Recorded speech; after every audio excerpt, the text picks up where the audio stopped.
శాపం, నా ఇంటి నిండా అవమానం, నా ఇంటిలో అంత దరిద్రతే, నా కుటుంబంలో నెమ్మది లేదయ్యా, శాంతి లేదయ్యా, సమాధానం లేదయ్యా. ఒక్కొక్కసారి చచ్చిపోవాలనిపిస్తుంది.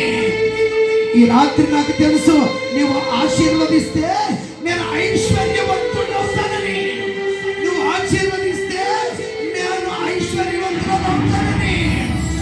నిత్యము నా కుటుంబం నీ సన్నిధిలో ఉండినట్లుగా దానిని ఆశీర్వదించు. నమ్మకమైన మనస్సు నూతనంగా నాలో పుట్టించు ప్రభువా. హృదయపూర్వకంగా దేవుని పిలువు. యాకోబు అంటున్నాడు, రాత్రంతా యాకోబు నేను నిన్ను విడువనని చెప్పాడు. నిటారుగా చేతులెత్తి నీవు ఆశీర్వదిస్తే నేను ఆశీర్వదించబడతా, నువ్వు సంతానమిస్తే నేను తండ్రిని అవుతా, తండ్రిని అవుతా, నువ్వు దీవిస్తే ఒక ఇల్లు కట్టుకుంటా, నువ్వు ఆశీర్వదిస్తే నాకు పరలోక రాజ్యం. దేవుడు నీతో మాట్లాడుతున్నాడు.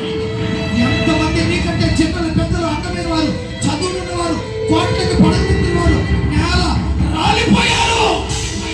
దేవుడు నిన్ను నన్ను బ్రతికించిందెందుకు తెలుసా? ఆశీర్వదించాలని.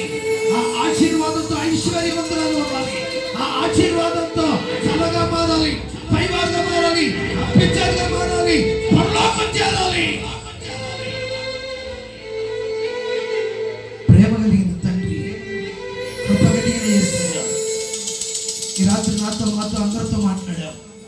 ఎంతమంది అయితే ఈ రాత్రి నీ మాటలు విన్నారో, వినిన వారందరూ నీ జీవనంలో పొందుదురుగాక, ఆశీర్వదించబడుదురుగాక, నమ్మకమైన మనసుతో నింపబడుదురుగాక, పాపిష్టి మనసు పోవునుగాక, అబద్ధాల మనసు పోవునుగాక, దొంగ మనసు పోవునుగాక, మోసకరమైన మనసు పోవునుగాక, వ్యభిచార మనసు పోవునుగాక, నీ మనసు మాకు వచ్చునుగాక.